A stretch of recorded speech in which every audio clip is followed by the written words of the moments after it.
रत्नागिरीवासियो आणि मित्रहो, उद्या दिनांक 13 फेब्रुवारी रोजी सकाळी सर्व कार्यक्रमांची व्यवस्था झालेली आहे आणि उद्या दुपारी 3 वाजता आम्ही ग्रंथ दिंडीला सुरुवात करणार आहोत। दुपारी 3 वाजता आमच्या संस्थेच्या प्रांगणामधून रत्नागिरीवासियो आणि मित्रहो, ग्रामीण कृषी साहित्य संमेलनाची जवळजवळ सर्व तयारी झालेली आहे। आज दिनांक 12 फेब्रुवारी 2026 आहे।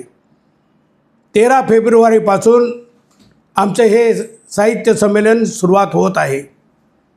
रत्नागिरीतूनच नाही तर महाराष्ट्राच्या कानाकोपऱ्यातून अनेक साहित्यिकांचे, शेतकऱ्यांचे आणि सहकारात काम करणाऱ्या अनेक सहकारी कार्यकर्त्यांचे आणि तज्ज्ञांचे मला फोन येत आहे। आम्ही या संमेलनासाठी येणार आहोत आणि त्या दृष्टिकोनातून आपल्यालाही मी आज आवाहन करत आहे की उद्या दिनांक 13 रोजी आमचे साहित्य संमेलनाची सुरुवात ही दुपारी 3 वाजता ध्वज फडकवून होणार आहे।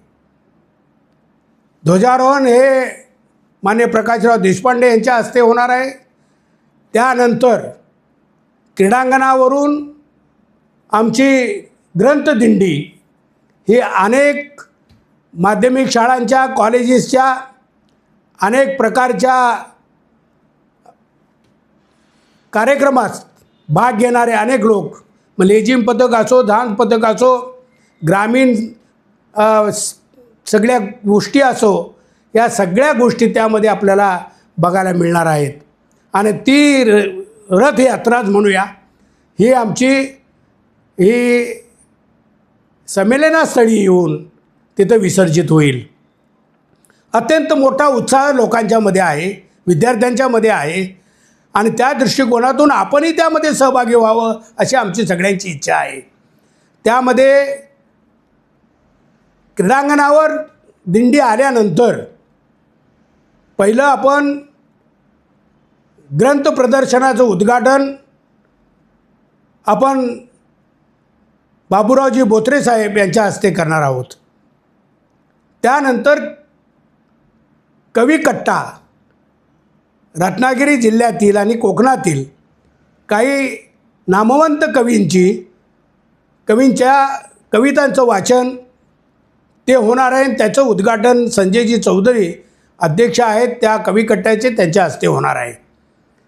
आणि हा जो दुपारपासूनचा कार्यक्रम आहे हा भरगच्च कार्यक्रम आहे आणि आजपासूनच लोक विचारायला सुरुवात केलेली आहे। 13 तारखेपासून आमच्या ह्या नगरीमध्ये, साहित्य नगरीमध्ये, महाराष्ट्राच्या कानाकोपऱ्यातून लोक यायला सुरुवात होईल। हजारोच्या संख्येने लोक येणार आहेत। आपण सुद्धा कुठं मागे पडता कामा नये म्हणून आपल्याला सर्वांना आव्हान करतो की 13 पासूनच आपण सर्वांनी या कार्यक्रमाच्या स्थळी यावं, सहभाग घ्यावा आणि साहित्य संमेलनास आपण आधार द्यावा आणि त्याचा आस्वाद घ्यावा, एवढंच या ठिकाणी मी आपल्याला आव्हान करतो।